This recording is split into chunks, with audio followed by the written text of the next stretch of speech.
السلام عليكم ورحمة الله وبركاته. الحمد لله رب العالمين. اللهم صل على محمد وعلى آل محمد كما صليت على إبراهيم وعلى آل إبراهيم إنك حميد مجيد. أما بعد فإن خير الكلام كلام الله وخير الهدي هدي محمد صلى الله عليه وسلم وشر الأمور محدثاتها وكل محدثة بدعة وكل بدعة ضلالة. സ്നേഹമുള്ള സത്യവിശ്വാസികളെ, സഹോദരി സഹോദരന്മാരെ, റിയാദു സാലിഹീനിൽ നമ്മുടെ നിത്യജീവിതവുമായി ബന്ധപ്പെട്ടുകൊണ്ടുള്ള വളരെ ശ്രദ്ധേയമായ ഒട്ടേറെ കാര്യങ്ങൾ വിവരിച്ചു കൊണ്ടിരിക്കുന്ന അധ്യായത്തിൽ അടുത്ത അധ്യായം ബാബു നഹി അനി തകല്ലുഫി വഹുവ ഫിഅലു വഖൗലു മാ ലാ മസ്ലഹത ഫീഹി ബിമശഖത്തിൻ. എന്താണ് അധ്യായം? അന്നഹിയു അനി തകല്ലുഫി. ബാബു ചേർത്ത് വായിക്കുമ്പോൾ നമ്മൾ വായിക്കേണ്ടത് എങ്ങനെയാണ്? ബാബു നഹി എന്നാണ് കേട്ടോ. അത് വായിക്കുമ്പോൾ ശ്രദ്ധിക്കേണ്ട ഒരു ഗ്രാമറിൻ്റെ നിയമമാണ്. നമ്മളിപ്പോൾ ഒരാളിങ്ങനെ വായിക്കുകയാണ് ആ ഹെഡിങ്. എങ്ങനെ വായിക്കുന്നത്? ബാബുൻ നഹി. അപ്പോൾ അവിടെ നഹി എന്നാണ് പറയേണ്ടത്. ബാബുൻ നഹി അനി തകല്ലുഫി വഹുവ ഫിഅലു വഖൗലു മാ ലാ മസ്ലഹത ഫീഹി ബിമശഖത്തിൻ. അങ്ങനെ വായിക്കണം. അല്ല മറിച്ച് ഇങ്ങനെയും വായിക്കാം. എങ്ങനെ? ബാബുൻ, ഇതൊരധ്യായമാണ്. ബാബുൻ, ഇതൊരധ്യായമാണ്. എന്താണ് ആ അധ്യായത്തിൻ്റെ പേര്? അന്നഹിയു അനി തകല്ലുഫി. അപ്പോൾ അവിടെ വേറെ നിയമമാണ് ഗ്രാമറിൽ. ഒരു പ്രാഥമികമായിട്ട് നമ്മൾ അറിഞ്ഞിരിക്കേണ്ട ഒരു പ്രധാനപ്പെട്ട ഒരു കാര്യം എന്നൊരർത്ഥത്തിലാണ് പറയുന്നത്. അപ്പോൾ ആ നഹിയു അനി തകല്ലുഫി, തകല്ലുഫ് വിരോധിക്കപ്പെട്ട കാര്യമാണ് എന്നതിനെ സംബന്ധിച്ച് പറയുന്ന അധ്യായം. തകല്ലുഫ് എന്ന് പറഞ്ഞാൽ കൃത്രിമത്വം എന്ന് പറഞ്ഞാൽ നമുക്ക് പെട്ടെന്നാണ് മനസ്സിലാവും. എല്ലാത്തിലും ഒരു കൃത്രിമത്വം, ഒരു ജാട കാണിക്കുക എന്നൊക്കെ നമ്മൾ പറയില്ലേ.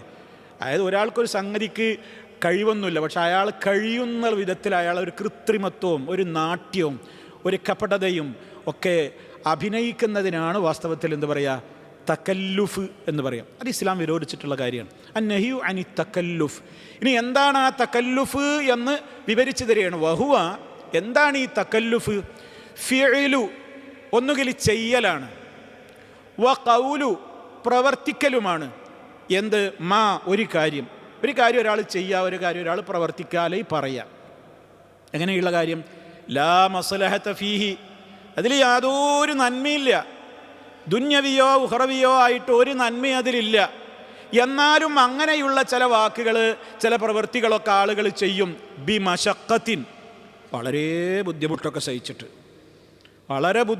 സഹിച്ചിട്ട് അങ്ങനെ ഒരു ഉപകാരവും ഇല്ലാത്ത കാര്യങ്ങൾ മനുഷ്യൻ ചെയ്യും, പറയുകയൊക്കെ ചെയ്യും. അത് പാടില്ല. അത് ആക്ഷേപാർഹമായ നിലക്കുള്ള കൃത്രിമത്വമാണ്, ജാടയാണ്, നാട്യമാണ് എന്നാണ് ഈ അധ്യായം. ഒന്നുകൂടെ കേട്ടോളൂ. ബാബു നഹി അനി തകല്ലുഫി വഹുവ ഫിഅലു വഖൗലു മാ ലാ മസ്ലഹത ഫീഹി ബിമശഖത്തിൻ. എന്താ ഈ മാ ലാ മസ്ലഹത ഫീഹി എന്ന് പറയാൻ കാരണം? ബുദ്ധിമുട്ട് സഹിച്ചിട്ട് ചെയ്യേണ്ട ചില കാര്യങ്ങളുണ്ടാകും, അത് വിരോധിക്കപ്പെട്ടതല്ല. ബുദ്ധിമുട്ട് സഹിച്ചിട്ട് നമുക്ക് നന്മയുള്ള ചില കാര്യങ്ങളുണ്ടാകും, അത് നമ്മൾ അങ്ങനെ തന്നെ ആ നന്മയോർത്തിട്ട് കുറച്ച് പ്രയാസമാണെങ്കിലും നമ്മൾ ചെയ്യുന്നത് നല്ലത് തന്നെയാണ്. അതിന് പണ്ഡിതന്മാർ വിശദീകരിക്കുന്നിടത്ത് പറഞ്ഞു. ഇപ്പോൾ ഉദാഹരണം, ഇസ്ലാമിൽ ഒരു കാര്യം നമുക്ക് അല്ലാഹു സുബ്ഹാനഹു വ തആല രണ്ടും അനുവദിച്ച് തന്നിട്ടുണ്ട് എന്ന് വിചാരിക്കുക. രണ്ട് കാര്യങ്ങൾ ഇസ്ലാമിൽ അനുവദനീയമാണ്.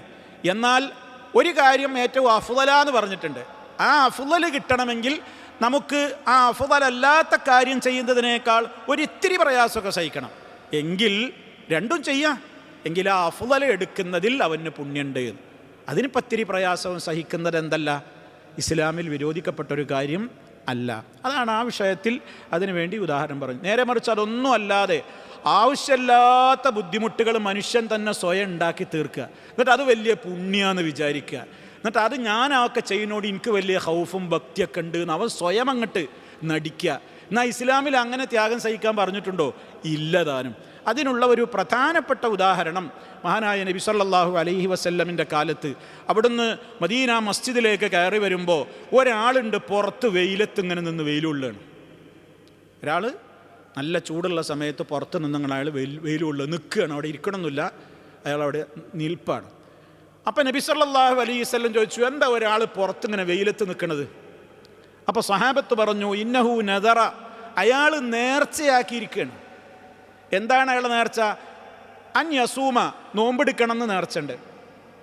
വ അല്ലാ യജ്ലിസ, നിൽക്കും എന്ന് തന്നെയാണ്, ഇരിക്കൂലാന്നാണ് അടുത്ത നേർച്ച. വ അല്ലാ യസ്തലില്ല, മൂന്നാമത്തെ നേർച്ച എന്താണ്? തണലത്തേക്ക് ഒരിക്കലും നിൽക്കൂല, നിൽക്കുകയാണെങ്കിൽ പോലും എവിടെ നിൽക്കുള്ളൂ? ചൂടുകൊണ്ട് കൊട്ടം വെയിലത്ത് നിൽക്കും എന്നാണ്. 3 നേർച്ചയെ ഇപ്പോൾ ഇയാൾ ചെയ്തിട്ടുള്ളത്. നബി സല്ലല്ലാഹു അലൈഹി വസല്ലം അമറഹു അൻ യജ്ലിസ, അയാളോട് പോയിട്ട് ഇരിക്കാൻ പറഞ്ഞു. നിൽക്കലൊരു നേർച്ചയാക്കലില്ല, നിൽക്കാൻ വേണ്ടി നേർച്ചയാക്കുക അങ്ങനത്തെ ഒരു പരിപാടിയില്ല. വാൻ നസ്തലില്ല, തണലത്തേക്ക് കയറിയിരിക്കാൻ പറയാന്ന്, വെയിലുള്ള നേർച്ചയാക്കുക എന്ന് പറയുന്ന ഒരു നേർച്ച ഇല്ല. വാഞ്ഞുത്തിമ്മ സൗമഹു, നോമ്പ് അയാൾ പൂർത്തിയായിക്കോട്ടെ, അതാ പുണ്യകർമ്മം. നോമ്പ് പുണ്യകർമ്മമാണ്. അതിനൊരാളിങ്ങനെ പറയണം, നോമ്പ് ഇപ്പോൾ ഒരാൾക്ക് നോമ്പ് സുന്നത്ത് നോമ്പ് എടുക്കാമല്ലോ, എത്രയും നോമ്പ് നോൽക്കാം ഒരാൾക്ക്, നോമ്പ് നേർച്ചയാക്കിയ പിന്നെ നിർബന്ധമായിന്ന് മാത്രം ഒരാൾ നോമ്പ് നേർച്ചയാക്കി. എന്നിട്ട് നബി സല്ലല്ലാഹു അലൈഹി വസല്ലം പ്രത്യേകം അയാൾക്ക് വിവരിച്ചു കൊടുത്തു, അയാളോട് പറഞ്ഞേക്ക്, ഇന്നല്ലാഹ ഗനിയുൻ അൻ യുഅദ്ദിബ ഹാദാ നഫ്സഹു, ഒരാൾ ആത്മപീഡ ചെയ്യുന്നത് അള്ളാഹ്ക്ക് ആവശ്യമില്ല. ഒരാൾ സ്വന്തം ശരീരത്തിനെ ഇങ്ങനെ ക്ലേശിപ്പിക്കുന്നതും അതിന് പീഡകൾ നൽകുന്നതുമൊന്നും അള്ളാഹു ആവശ്യപ്പെട്ടതല്ല, അതിൻ്റെ ഒന്നും കാര്യം അള്ളാഹ്ക്കില്ലാന്ന്. അപ്പം അതുകൊണ്ട് ഉള്ളത് ചെയ്താൽ മതിയെന്ന്. ഇപ്പോൾ നോമ്പെടുക്കലാണ് ഇപ്പോൾ അതിൽ എന്തുള്ളത്? ഇസ്ലാം അനുവദിച്ചിട്ടുള്ള പുണ്യകർമ്മമുള്ളത്. ആ പുണ്യകർമ്മത്തിൻ്റെ മേലെ മൂപ്പരെന്ത് കണക്കൂട്ടിയാണ്? നോമ്പൊക്കെ ഉണ്ട് എടുക്കുക എന്ന് പറഞ്ഞാലേ, അത് നമ്മളിങ്ങനെ AC-യിലൊന്നും ഇരുന്ന് നോമ്പറ്റാൽ ശരിയാവില്ല. അതുകൊണ്ട് വെയിൽ കൊള്ളണം, നോമ്പ് തുറക്കോളം നല്ലോണം വിയർത്തൊലിക്കണം, അപ്പോൾ കൂലി ഇങ്ങനെ കൂടും. അതേപോലെ തന്നെ നമ്മൾ കുറച്ചുകൂടിയൊക്കെ നിൽക്കുക, നല്ലോണം പ്രയാസം സഹിക്കുക. പണ്ടുണ്ടായിരുന്നു ആളുകൾ, നമ്മുടെയൊക്കെ ചെറുപ്പകാലത്ത് ആദ്യമൊക്കെ അത്താഴം കഴിക്കുക എന്ന് പറഞ്ഞാൽ എപ്പോഴാണ് കഴിക്കുക അറിയോ? നേരത്തെ അത്താഴം കഴിക്കും. നോമ്പ് കാലത്ത് നേരത്തെ അത്താഴം കഴിക്കും. ഇപ്പോഴാണ് നമ്മൾ സുബഹിയോട് അടുത്ത സമയത്തൊക്കെ ആവാൻ തുടങ്ങിയത്. പണ്ടൊക്കെ വല്യമ്മയും വീട്ടിൽ നിന്നൊക്കെ എല്ലാവരും എന്താ പറയണേ, മോനെ നോമ്പ് ആരംഭിക്കുമ്പോൾ തന്നെ വയറ് നല്ലോണം വിശക്കണം, അപ്പോഴാണ് നോമ്പിൻ്റെ കൂലിയാണ് കിട്ടുള്ളൂ എന്നാണ് നബി സല്ലല്ലാഹു അലൈഹി വസല്ലം പറഞ്ഞാൽ. എന്താ? അത്താഴം പിന്തിപ്പിക്കലാണ് സുന്നത്ത് അല്ലേ? അപ്പോൾ വേണ്ടാതെ നമ്മളെ കൊണ്ട് എന്ത് ചെയ്യിപ്പിക്കുന്നതാണ് ഒരു കാലഘട്ടത്തിൽ ആളുകൾ ധരിച്ചു വെച്ചതാണ്. അപ്പം നേരത്തെ അങ്ങോട്ട് അത്താഴം കഴിച്ചു കഴിഞ്ഞാൽ പിന്നെ വയറൊക്കെ വിശന്നിട്ട് വേണം സുബഹിക്കാൻ നോമ്പാണ് തുടങ്ങാൻ, അപ്പം ഇനി കൂലി കൂടുന്നതാണ്. ഇത് ആവശ്യമില്ലാത്ത അനാവശ്യമായ ചിന്തയാണ്, ഇത് അള്ളാഹ് പറഞ്ഞതല്ല. അതേപോലെ ഇയാളിപ്പോൾ എന്താണ്? നോമ്പിൻ്റെ കൂലിയാണ് കൂടാൻ വേണ്ടിയിട്ട് എന്ത് ചെയ്യാണ്? വെയിലൊള്ളുക, നിൽക്കുക, 2 കാര്യങ്ങളാണ് അയാൾ ചെയ്യുന്നത്. കാല് കഴിഞ്ഞാലും നിൽക്കന്നെ, ഇങ്ങനെ നിൽക്കന്നെ. അതുപോലെ തന്നെ വെയിലിങ്ങനെ നല്ലോണം കൊള്ളുക, അപ്പോൾ നോമ്പിൻ്റെ കൂലി കൂടിക്കൊള്ളുന്നതാണ്. ഇസ്ലാം അത് പറഞ്ഞിട്ടില്ല. ഇത് വിശദീകരിക്കുന്നിടത്ത് പണ്ഡിതന്മാർ പറയണ, ഒരാളെ സംബന്ധിച്ചിടത്തോളം ഒരാൾക്ക് പള്ളിയിലേക്ക് ജമാഅത്തിന് പോകാൻ 2 വഴിയുണ്ട്. ഒന്ന് വളഞ്ഞു തിരിഞ്ഞ് കുറേ നടന്നാൽ ആ പള്ളിയിലേക്കുള്ളൊരു വഴിയുണ്ട്, വേഗത്തിനൊരു വഴിയുണ്ട്. ഇയാളെന്ത് ചെയ്യണം? അയാൾ വിചാരിക്കണത് ഞാൻ കുറച്ച് പ്രയാസം സഹിച്ചുകൊണ്ട് ഇങ്ങനെ പോകട്ടെ എന്ന് വിചാരിച്ചിട്ട് അയാൾ പോകണോ? അങ്ങനെ പോകണ്ടെന്ന്. അയാൾക്ക് ആ എളുപ്പമുള്ള വഴി കൂടെ അയാൾക്ക് സ്വീകരിക്കാം, അതാണ് അയാൾ സ്വീകരിക്കേണ്ടത്. മറ്റൊരു ഉദാഹരണം പറഞ്ഞു, എന്ത്? ഹജ്ജ് ഇസ്ലാം വളരെ പുണ്യമുള്ള കാര്യമായിട്ട് പറഞ്ഞ കാര്യമാണ്. പണ്ട് കാലത്ത് സൗകര്യങ്ങളില്ലാത്ത കാലത്തൊക്കെ പല പ്രയാസങ്ങളും സഹിച്ചുകൊണ്ടൊക്കെ ആളുകൾ പോയിട്ടുണ്ട്. ഇപ്പോൾ ഇന്ന് നടന്നാജിമാരുണ്ട്, ഇന്നിപ്പോൾ അങ്ങനെ നടന്നിട്ട് ഹജ്ജിന് പോവുക, എന്നിട്ട് അത് വലിയൊരു വിഷയമാക്കുക എന്നുള്ളത്. അപ്പോൾ അതിൽ വലിയൊരു കൂടുതൽ പുണ്യമുണ്ടോ പണ്ഡിതന്മാർ ചർച്ച ചെയ്യാണ്. ഹജ്ജിന് വാഹനങ്ങളുണ്ട്, എല്ലാ സംവിധാനങ്ങളും ഉണ്ട്. ഒരാൾ എന്ത് ചെയ്യണം? ഞാൻ നടന്നിട്ട് തന്നെ പോകുന്നു. അങ്ങനെ നടന്നു പോയിട്ട് ഹജ്ജ് ചെയ്യാൻ പറഞ്ഞിട്ടുണ്ടോ ഇസ്ലാം? പറഞ്ഞിട്ടില്ലാന്ന്. അങ്ങനെ ഒരു പ്രത്യേകത പറഞ്ഞിട്ടില്ലാന്ന്. ഒരാൾക്ക് വാഹനത്തിൽ പോകാൻ കഴിയില്ല, അയാളടുത്ത് 5 പൈസയില്ല, അയാൾക്കതിനൊരു നിവൃത്തിയില്ല എങ്കിൽ അയാൾക്ക് ഹജ്ജും നിർബന്ധമല്ലല്ലോ. എന്താ മനിസ്തത്താ ഇലൈഹി സബീല എന്ന് പറഞ്ഞാൽ? തടിയാലും മുതലാലും വഴിയാലും എന്നാ പറയുന്നത്. അപ്പോൾ വഴിയിൽ പെടുന്നതാണെന്ത്? അയാൾക്ക് യാത്ര ചെയ്യാനുള്ള സംവിധാനങ്ങൾ, മറ്റു കാര്യങ്ങൾ മാത്രമല്ല, നടന്നു പോകുന്നവൻ്റെ മുന്നിൽ എസ്കോട്ടർ വാഹനമാണ്. അവൻ്റെ ഡ്രസ്സും ലഗേജും അവന് കഴിക്കാനുള്ള ഭക്ഷണമൊക്കെ ആ വണ്ടിയിലുണ്ട്. എന്നിട്ട് വാഹനം ഇങ്ങനെ പോവുക, ഇവ അങ്ങനെ നടക്കുക. ഇതെന്ത് വിരോധാഭാസ? വാഹനം ഇങ്ങനെ മുന്നിൽ, ഇവന് വേണ്ടിയിട്ടൊരു വാഹനം ഇങ്ങനെ പോകണോ? അപ്പോൾ അവൻ അതിൽ കയറൂല എന്ന് തന്നെ. അപ്പോൾ അത് വേണ്ട. അങ്ങനത്തെ തഅദീബുൻ നഫ്സ്, ആത്മപീഡനം ഇസ്ലാം എന്ത് ചെയ്തിട്ടില്ല, പറഞ്ഞിട്ടില്ല. അതുകൊണ്ട് തന്നെ ആ വിധത്തിലൊന്നും ചെയ്തിട്ട് പുണ്യം നേടാനുള്ള തകല്ലുഫ് ഉണ്ടല്ലോ, അതൊക്കെ അതിന് ഉദാഹരണങ്ങൾ പറയുന്നു. ഈ കൃത്രിമത്വം, ഈ ജാട, ഈ പേര്, പ്രശസ്തി, ഇതൊന്നും അള്ളാഹു ആവശ്യപ്പെടുന്നില്ല. നേരെ മറിച്ച് ഒരാൾക്ക് ഇതിൽ തകല്ലുഫ് ആവശ്യം വരും. തകല്ലുഫല്ല, അയാൾ പ്രയാസം സഹിക്കേണ്ടി വരും. ഏത്? അയാൾ സ്വന്തമായിട്ട് പ്രയാസം ഉണ്ടാക്കല്ല. ഒരു കാര്യം ചെയ്യുമ്പോൾ അയാൾക്ക് വന്നു ചേരുന്ന പ്രയാസങ്ങളുണ്ട്, അയാൾ വരുത്തി വെക്കുന്ന പ്രയാസങ്ങളുണ്ട്. രണ്ടും രണ്ടാണ്. അവിടെ പണ്ഡിതന്മാർ പ്രത്യേകം പറഞ്ഞു, ഫീഹി ഫർഖുൻ ബൈനൽ അംറൈനീൻ, രണ്ടും രണ്ടാണ്. ഞാനൊരു പ്രയാസം വരുത്തി വെക്കലും എൻ്റെ ഇബാദത്തുകൾ ഞാൻ നിർവഹിക്കുന്നിടത്ത് എനിക്ക് അവിചാരിതമായ പ്രയാസങ്ങൾ വന്നുകൂടലും രണ്ടും രണ്ടാണ്. ആദ്യത്തേത് തെറ്റാണ്, രണ്ടാമത്തേത് പുണ്യകരമാണ്.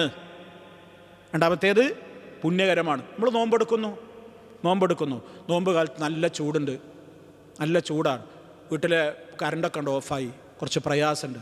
നമ്മൾ വിചാരിക്കത് പിന്നെ നമ്മൾ ആ നിലക്ക് കൂലി കൂടാൻ വേണ്ടിയിട്ട് ഓഫാക്കിയതൊന്നല്ല. അങ്ങനെ ഒരു ഘട്ടം വന്നു. അല്ലെങ്കിൽ ഒരു ദിവസം നമുക്ക് നോമ്പെടുക്കുമ്പോൾ അതിയോയ ക്ഷീണമുണ്ട്, പ്രയാസമുണ്ട്. അങ്ങനെയൊക്കെയുള്ള ഘട്ടത്തിൽ ഒരാൾ എന്ത് ചെയ്യണം? ഇതെന്നെ കൊണ്ട് പൂർത്തിയാക്കാൻ പറ്റും. നേരെ മറിച്ച് ഒരാൾ ഷുഗറൊക്കെ ലോ അവസ്ഥയിലായി അയാൾ കുഴഞ്ഞു വീഴുമ്പോൾ അയാളോട് ഇസ്ലാം അങ്ങനെ പറഞ്ഞിട്ടൊന്നുമില്ലല്ലോ, അതൊക്കെ വേറെ വിഷയമാണ്. നേരെ മറിച്ച് മനുഷ്യൻ വരുത്തി വെക്കാത്ത പ്രയാസങ്ങൾ ഒരു ഇബാദത്തുകൾ ചെയ്യുമ്പോൾ, ഇപ്പോൾ ഹജ്ജിന് പോകുമ്പോൾ എന്തെല്ലാം സംവിധാനങ്ങൾ സൗദി ഗവൺമെൻറ് ഏർപ്പെടുത്തുന്നു. എല്ലാ നിലക്കും 10-20 ലക്ഷത്തിൽ താഴെ, ഇപ്രാവശ്യത്തിൽ 17 ലക്ഷം, അത്രയും ജനങ്ങൾക്ക് അവിടെ ഒരു പ്രയാസമില്ലാതെ എത്ര തന്നെ സൗകര്യങ്ങൾ ഏർപ്പെടുത്തിയാലും പോയി വന്നവരോട് ചോദിച്ചാൽ അറിയാം, പലയിടങ്ങളിലും പല ബുദ്ധിമുട്ടുണ്ട്. അതൊന്നും മനഃപൂർവ്വം നമ്മൾ വരുത്തി വെക്കല്ല. എൻ്റെ ഹജ്ജിൻ്റെ കൂലിയാണ് കൂടിക്കോട്ടെ എന്ന് വിചാരിച്ചിട്ട് ഞാനിങ്ങനെ പ്രയാസം സഹിച്ചിട്ട് ഇങ്ങനെ ചെയ്യണമല്ല. അതിൽ വന്നു ചേരുന്ന പ്രയാസങ്ങളാണ്. ആ പ്രയാസങ്ങൾ ഇതിൽ പെടൂല. നേരെ മറിച്ച് അവനവൻ എന്ത് ചെയ്യാണ്? പ്രയാസം വരുത്തി വെക്കുകയാണ്. അങ്ങനെയുള്ളത് ഇസ്ലാം വിരോധിച്ചിട്ടുണ്ട്. ഇതൊക്കെയാണ് ഇതിന് ഉദാഹരണങ്ങളായിട്ട് പറഞ്ഞത്. അതേപോലെ തന്നെ ഇവിടെ ഹെഡിങ്ങിൽ പറഞ്ഞില്ലേ, വഹുവ ഖൗലു വ ഫിഅലു, പ്രവർത്തനങ്ങൾ, വാക്കുകൾ എന്നൊക്കെ പറഞ്ഞല്ലോ.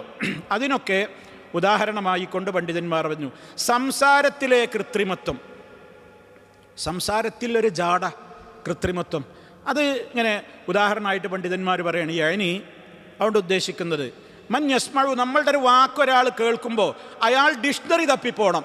ഞാൻ പറഞ്ഞാൽ എന്താണെന്ന് അയാൾക്ക് തിരിയണമെങ്കിലേ, ഞാനൊരു സമൂഹത്തോട് സംസാരിക്കുമ്പോൾ ഞാൻ ഭയങ്കര സാഹിത്യകാരനാണ്, അല്ലെങ്കിൽ ഞാൻ വലിയ ആലിമാണ് എന്നൊക്കെ ആളുകൾക്ക് തോന്നിക്കോട്ടെ എന്ന് വിചാരിച്ചിട്ട് ആളുകൾക്ക് തിരിയാത്ത ചില പദപ്രയോഗങ്ങളും ചില അറബി വേർഡുകൾ ഇങ്ങനെ തൊള്ളയിൽ കൊള്ളാത്ത നിലക്ക് എനിക്ക് ഐനും ബോധവും ഒക്കെ അങ്ങോട്ട് കൂട്ടി സാധാരണ ഞാൻ പറയണില്ല അപ്പുറമൊക്കെ അങ്ങനെ മൊഴിഞ്ഞിട്ടൊരു ജാട വരുത്തി തീർക്കുക. ഈ പരിപാടി ഇല്ല ഉണ്ടല്ലോ.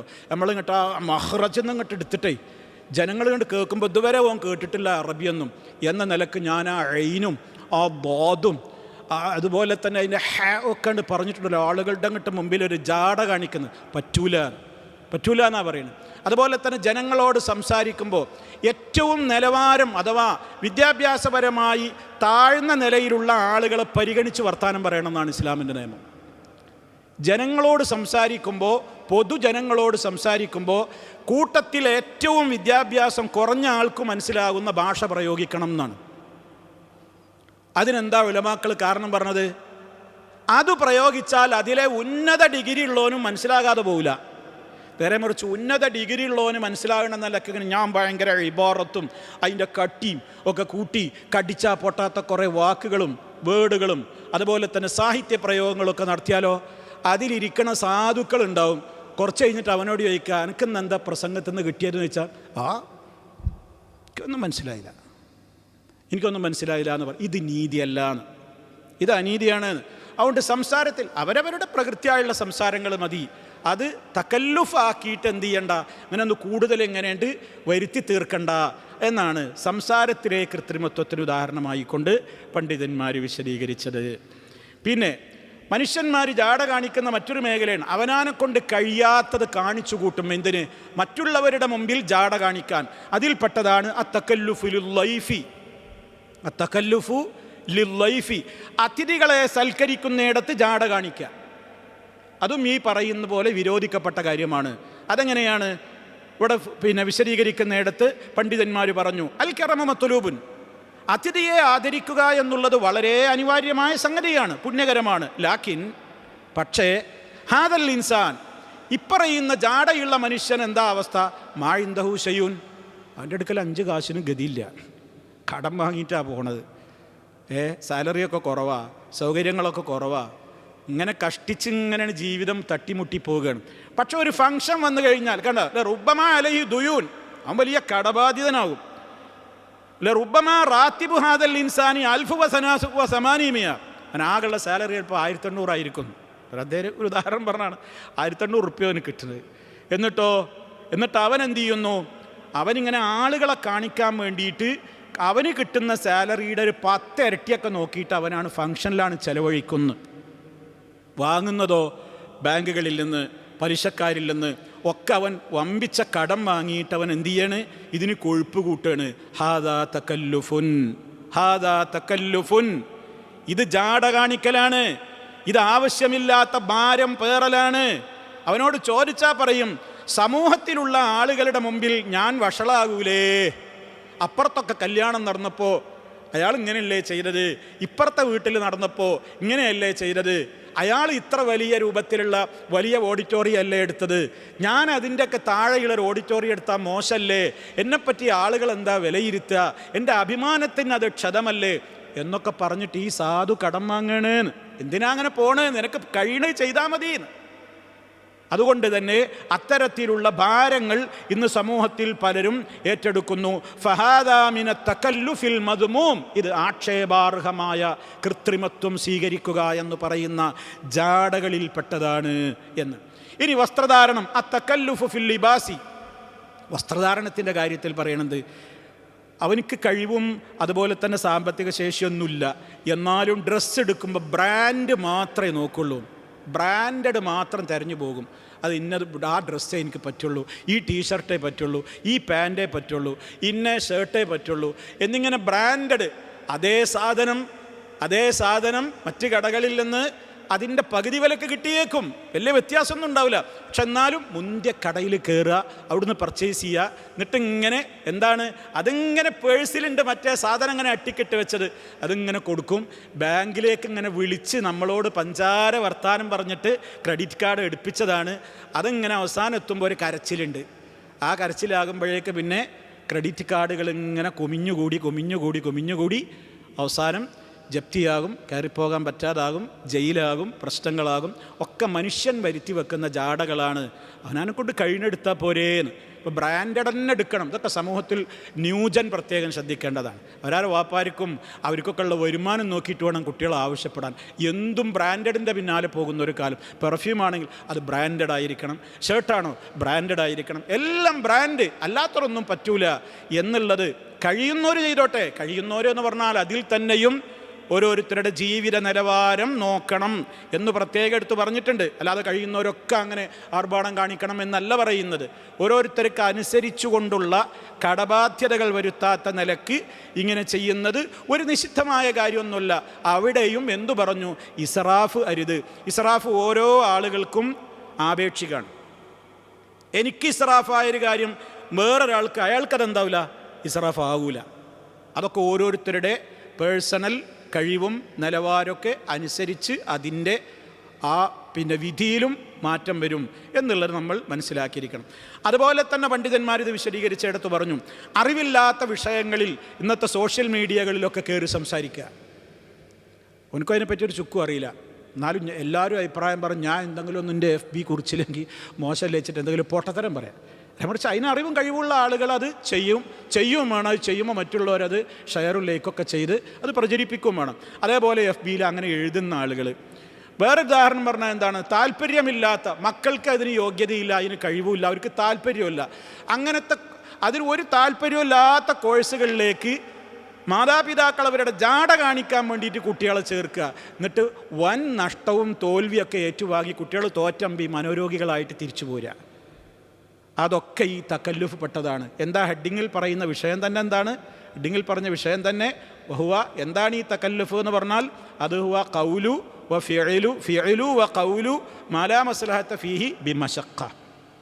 ആവശ്യമില്ലാത്ത ഭാരം, ആവശ്യമില്ലാത്ത ടെൻഷൻ, ആവശ്യമില്ലാത്ത ബുദ്ധിമുട്ട് സഹിക്കുക. ഒരു കാര്യവും അതിലില്ല. എന്ത് കാര്യം അവനുള്ളൂ? അവനൊരു സുഖം, ജാട കാണിക്കുമ്പോൾ ഒരു സുഖം. ആ ഒരു കേവല നൈമിഷിക സുഖമല്ലാത്ത ഒരു മസ്ലഹത്തും ഇല്ലാത്ത കാര്യങ്ങളിൽ ആളുകൾ കൃത്രിമത്വം കാണിക്കുന്നു. അത് വിരോധിക്കപ്പെട്ടതാണ്. കണ്ടോ, ഖാല അല്ലാഹു തആല, അല്ലാഹു സുബ്ഹാനഹു വ തആല പറയുന്നു, നബിയോട് പറയാണ്, സൂറത്ത് സ്വാദ് 86-ാമത്തെ ആയത്ത്, ഖുൽ മാ അസ്അലുകും അലൈഹി മിൻ അജ്ർ വമാ അന മിനൽ മുതകല്ലിഫീൻ.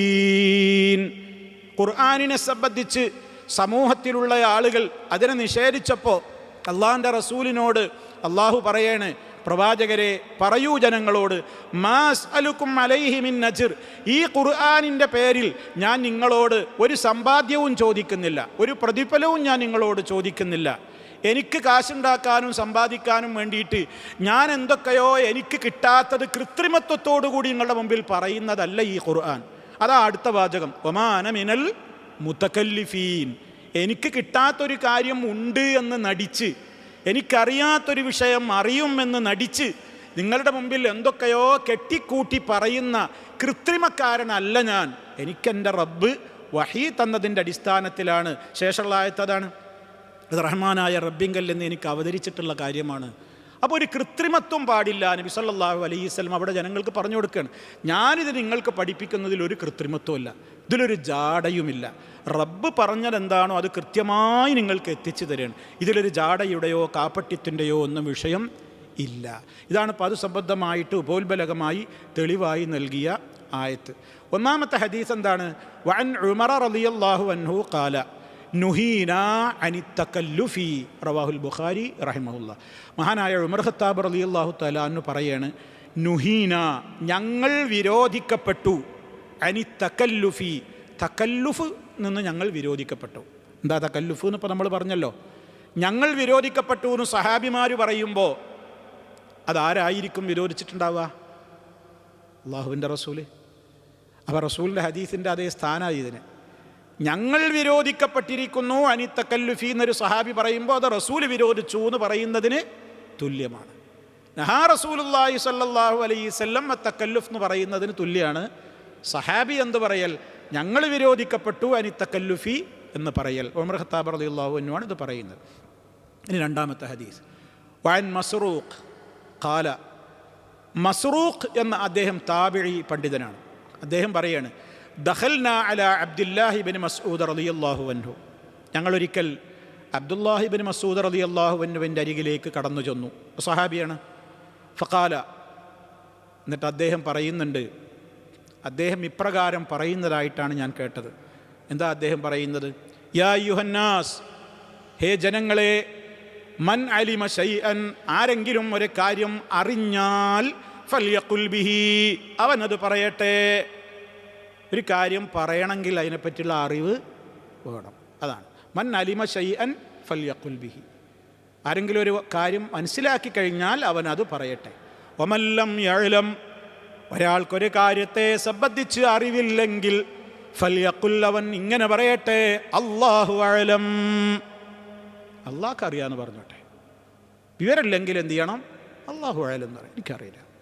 ഫഇന്ന മിനൽ ഇൽമി, തീർച്ചയായും അറിവിൽ പെട്ടതാണ്, അൻ തഖൂല, നീ പറയൽ, ലിമാ ലാ തഅലമു, നിനക്ക് അറിവില്ലാത്തതിനെക്കുറിച്ച് അല്ലാഹു അഅലം എന്ന് പറയൽ ഒരു വലിയ അറിവാണ്. നമുക്ക് അറിവില്ലാത്തൊരു കാര്യത്തെക്കുറിച്ച് എനിക്ക് അറിയില്ല അല്ലാഹു അഅലം എന്ന് പറയൽ വലിയ അറിവാണ്. അപ്പോൾ ഒരാൾ അതുമില്ലെങ്കിലോ അവൻ ജഹലും മുറക്കബാണെന്ന് അർത്ഥം. വിവരമില്ല എന്നുള്ള വിവരമില്ല. ഒരു മനുഷ്യൻ്റെ ഏറ്റവും വലിയ വിവരം എന്താണെന്നറിയോ? എനിക്ക് വിവരമില്ലാന്ന് വിവരമുണ്ടെങ്കിൽ അത് വലിയ ഇൽമാണ്. അതും ഇല്ലാത്തവനെ എന്ത് പറയുള്ളൂ? ചാടിക്കയറി ഫത്വ കൊടുക്കുക. ചാടിക്കയറി, ഞാൻ നേരത്തെ പറഞ്ഞില്ലേ, ഇത് വിശദീകരിക്കുന്ന നേരത്തെ പണ്ഡിതന്മാർ പറഞ്ഞു, ഓരോ സ്ഥലങ്ങളിൽ അഭിപ്രായം പറയുക. ഒരഭിപ്രായം ഞാൻ എന്തെങ്കിലുമൊക്കെ പറയേണ്ട വെച്ചിട്ടാണ് പറയുക. അല്ലെങ്കിൽ ഇപ്പം നിങ്ങൾ എന്നോടൊരു ചോദ്യം ചോദിച്ചപ്പോൾ ഞാൻ വിചാരിക്കുകയാണ്, ഇക്കണ്ട കാലായില്ലേ ഇയാൾ ദർസൊക്കെ നടത്താൻ തുടങ്ങിയിട്ട്, ആ ചോദ്യത്തിന് ഉത്തരം പറയാൻ ഇയാൾക്ക് കഴിയില്ലേ, ഇതിന് ഇയാൾ ഓതി പഠിച്ചതെന്നൊക്കെ വിചാരിക്കുമെന്ന് കരുതിയിട്ട് ഞങ്ങളോടൊരു അഭിപ്രായം പറഞ്ഞാലോ? ഹറാമാണത്. എൻ്റെ പരലോകം പോയി. അറിയില്ലെങ്കിൽ അല്ലാഹു അഅലം, എനിക്കതിനെ പറ്റി അറിയില്ല. അല്ലെങ്കിൽ ഞാൻ പഠിച്ചിട്ട് പറഞ്ഞുതരാം, അല്ലെങ്കിൽ ഞാൻ നോക്കി പറഞ്ഞുതരാം. നോക്കിയിട്ടും പഠിച്ചിട്ടൊക്കെ 2 ദിവസം കഴിഞ്ഞിട്ട് നിങ്ങളോട് വിളിക്കാൻ പറഞ്ഞു. നിങ്ങൾ വിളിച്ചിട്ട് എനിക്ക് നോക്കി പഠിച്ചോ? ആ നോക്കി പഠിച്ചു. എന്നിട്ട് ഇപ്പം 2 ദിവസം പഠിച്ചിട്ടും ഇയാൾക്ക് വിവരമില്ല എന്നായി പറയുന്നത്. മോശമല്ലേ എന്ന് വിചാരിച്ചിട്ട് ഞാൻ എന്തെങ്കിലും പറയാൻ പറ്റുമോ? പറ്റൂല. അപ്പോൾ ഞാൻ പറയണം, ഞാൻ പരിശോധിച്ചിടത്തോളം എനിക്കതിന് മറുപടി ഇട്ടില്ല, നിങ്ങൾ ആ വിഷയത്തിൽ അറിവുള്ള വേറെ ആൾക്കാരോട് ചോദിച്ചോളീ എന്ന് പറയാം. അങ്ങനെ ഒരാൾ ചെയ്താൽ അവൻ ആ വിഷയത്തിൽ എന്തുണ്ട്, ഇൽമുണ്ട് എന്ന്. നേരെ മറിച്ച് അറിയാതെ എന്ത് ചെയ്യരുത്, അറിയാതെ എനിക്ക് അറിയണ കാര്യത്തിലേ ഞാൻ പറയാവൂ, അല്ലെങ്കിൽ മിണ്ടാതിരുന്നോളാം.